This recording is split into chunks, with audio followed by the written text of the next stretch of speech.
नमस्कार। The Hindi TV देखने वाले सभी दर्शकों का स्वागत है। हिमाचल प्रदेश की दिन भर की खबरों के साथ मैं हूं अविरल और आप देख रहे हैं द हिंदी टीवी।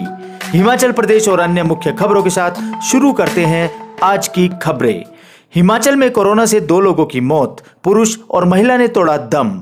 हिमाचल में कोरोना से 2 और लोगों की मौत हो गई है। दोनों लोग चंबा जिले से ही हैं। इनमें चंबा मेडिकल कॉलेज में भर्ती निमोनिया और मधुमेह से ग्रस्त राजनगर के बागवानी विभाग के कर्मचारी की मंगलवार को मौत हो गई है। बुधवार को उनकी सैंपल रिपोर्ट कोरोना पॉजिटिव निकली थी। दूसरी ओर डलहौजी की रहने वाली महिला को किसी अन्य बीमारी के चलते गंभीर हालत में इलाज के लिए मंगलवार सुबह टांडा मेडिकल अस्पताल में भर्ती कर दिया गया था।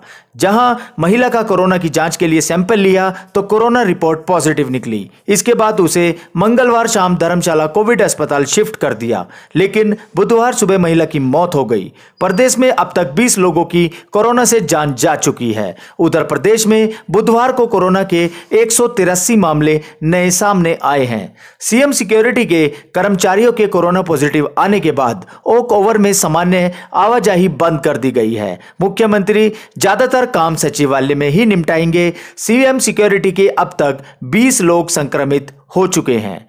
ऊर्जा मंत्री और उनकी दोनों बेटियों की फॉलोअप रिपोर्ट भी निगेटिव आ गई है। आईजीएमसी में भर्ती ऊर्जा मंत्री श्री सुखराम चौधरी और उनकी दोनों बेटियों की फॉलोअप रिपोर्ट निगेटिव आ गई है। गुरुवार को तीनों डिस्चार्ज हो सकते हैं।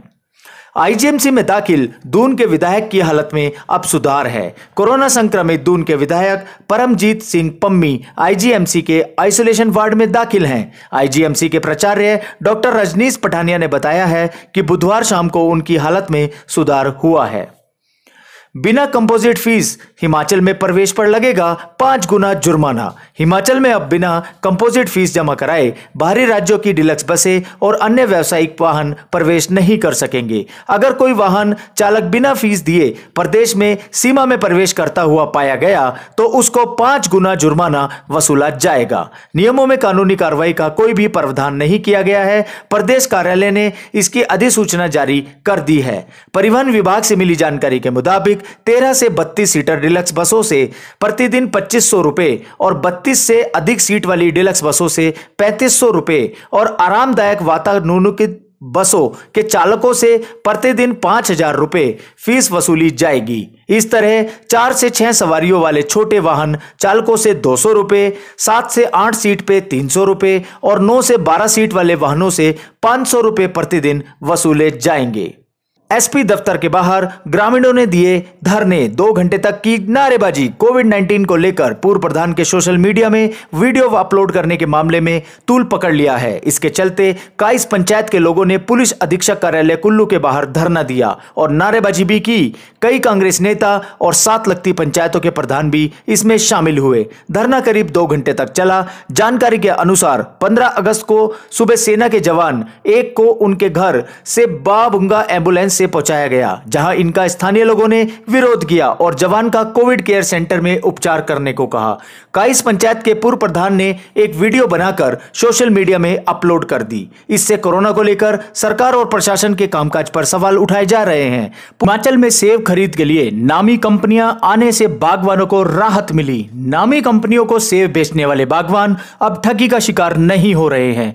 देश और प्रदेश की मंडियों में आड़तियों के जरिए सेब बेचने वाले प्रदेश के बागवानों को अब तक लाखों रुपए की चपत लगती रही है। बागवानों का सेब कई बार ट्रक समेत भी गायब हो चुका है। कई बागवान फसल का भुगतान न होने पर पुलिस के पास मामला दर्ज कराने पहुंचे हैं। पिछले 2 साल से पुलिस ने बागवानों को लाखों का रुपया वापस भी दिलाया है। जब से प्रदेश में फलों की खरीद के लिए आई नामी कंपनियों को सेब बेचा रहा है, तब से बागवानों को परेशान नहीं होना पड़ रहा है। अब तक किसी भी बागवान ने ऐसी शिकायत नहीं की है कि उसे धनराशि का भुगतान नहीं हुआ हो। सब्जी और फल उत्पादक संघ के अध्यक्ष हरीश चौहान ने कहा है कि नामी कंपनियों को सेब बेचने वाले बागवानों की ओर से अभी तक किसी तरह की शिकायत नहीं आई है।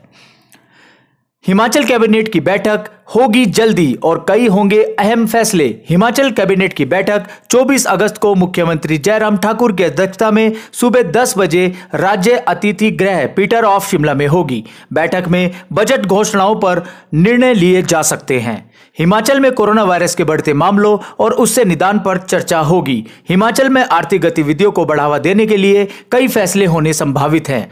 बैठक में मानसून सत्र और इसमें पेश किए जाने वाले विधेयकों के ड्राफ्ट पर भी चर्चा होगी। दूसरी ओर हिमाचल प्रदेश की सबसे बड़ी खबर, पहाड़ों की रानी में अब भी वीरानी, 2 माह में पहुंचे महज 366 टूरिस्ट। कोरोना संकट के चलते पहाड़ में दम तोड़ रहे पर्यटक कारोबार को अनलॉक 3 में तमाम उपायों के बाद भी संजीवनी नहीं मिली है। सूबे के पर्यटन स्थलों में सशस्त्र प्रवेश की अनुमति के बाद भी मुट्ठी भर पर्यटक पहुंच रहे हैं। हर साल पर्यटकों से गुलजार रहने वाली पहाड़ों की रानी शिमला का दीदार करने बीते 2 माह में केवल 366 पर्यटक ही आए हैं। इन निराशाजनक आंकड़ों से साफ है कि पर्यटन उद्योग पर छाया संकट गहरता जा रहा है। जिला शिमला में पर्यटन व्यवसाय से सीधे तौर पर 25,000 लोग जुड़े हैं। शिमला में करीब 450 होटल, 700 होम स्टे व बेड एंड ब्रेकफास्ट हैं और 1300 ट्रैवल एजेंसी चलती हैं। रेस्टोरेंट व फूड आउटलेट्स की संख्या 250 के करीब है। कोविड के कारण काम शून्य है। होटल, होम स्टे व रेस्टोरेंट का 50% स्टाफ घरों पर है। पर्यटन से जुड़े कई लोगों से मजबूरन धंधा बदल दिया है। कई होटल मालिक अपने होटल यूनिट बेच चुके हैं या रहे हैं। हजारों कर्मचारी अपने गांव लौट चुके हैं।